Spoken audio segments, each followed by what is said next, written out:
સુરતના Kadodara GIDC police મથકના વર્ષ 2009માં નોંધાયેલા ફાયરિંગ વિથ ડબલ મર્ડરના ગુનામાં છેલ્લા 14 વર્ષથી ફરાર આરોપીને સુરત એલસીબી ઝોન 2ની ટીમે છત્તીસગઢના રાયપુર ખાતેથી ઝડપી પાડ્યો છે।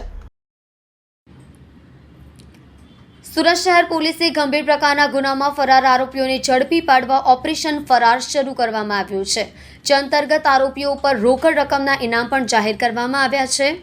આવા ગંભીર પ્રકારના ગુનામાં સંડોવાયેલ અને પોલીસ ચોપડે ફરાર આરોપીઓને ઝડપી પાડવા શહેર પોલીસ કમિશનર દ્વારા આદેશ આપવામાં આવ્યા છે, જે અન્વયે સુરતની એલસીબી ઝોન 2ની ટીમે છેલ્લા 14 વર્ષથી ફરાર આરોપીઓને ઝડપી પાડવામાં સફળતા મેળવી છે। સુરત ડીસીપી ભગીરથ ગઢવીના જણાવ્યા અનુસાર વર્ષ 2009માં સુરત કડોદરા જીઆઈડીસી પોલીસમાં ફાયરિંગ વિથ ડબલ મર્ડરનો ગુનો નોંધાયો હતો, જે ગુનામાં જે તે સમયે 5 આરોપીઓની ધરપકડ કરવામાં આવી હતી, જ્યારે આરોપી મહેન્દ્ર પ્રતાપસિંહ ઉર્ફે બબલુ કુર્મી પટેલ ફરાર થયો હતો, જે છેલ્લા 14 વર્ષથી ફરાર હતો। અવારનવાર આરોપીઓને ઝડપી પાડવા પોલીસની ટીમ તેના વતન પણ ગઈ હતી, પરંતુ આરોપી નાસ્તો ફરતો રહ્યો હતો। દરમિયાન સુરત એલસીબી ઝોન 2ની ટીમને માહિતી મળી હતી કે આ ગુનાનો આરોપી મહેન્દ્ર પ્રતાપસિંહ ચિત્રકૂટ ખાતે છુપાયો છે, જે માહિતીને આધારે પોલીસની ટીમ ચિત્રકૂટ ખાતે ગઈ હતી, પરંતુ ત્યાંથી પણ આરોપી ભાગી છૂટ્યો હોવાની જાણકારી મળતા પોલીસની ટીમ અર્ધ રસ્તા વચ્ચેથી જ પરત ફરી ગઈ હતી। સુરત એલસીબી ઝોનની ટીમને એક ચોક્કસ માહિતી મળી કે આરોપી મહેન્દ્ર પ્રતાપસિંહ છત્તીસગઢના રાયપુર ખાતે પોતાની ઓળખ છુપાવીને ચણા વેચાણવાનું કામ કરે છે।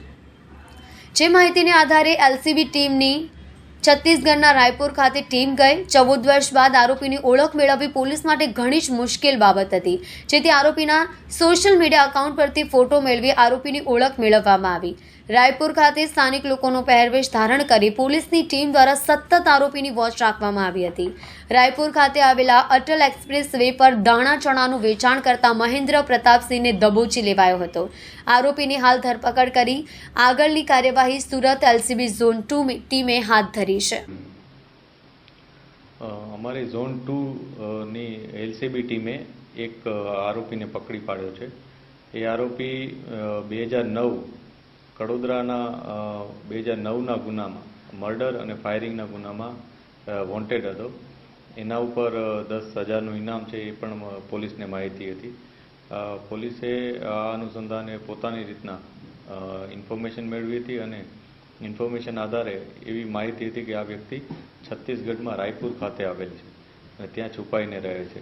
એ બાબતે પોલીસે ત્યાં જઈ અને તપાસ કરી હતી અને પોલીસને તે મળી આવતા તેની કાયદેસર કાર્યવાહી કરી અને અત્રે કડોદરા પોલીસ સ્ટેશનને સોંપવામાં આવેલ છે।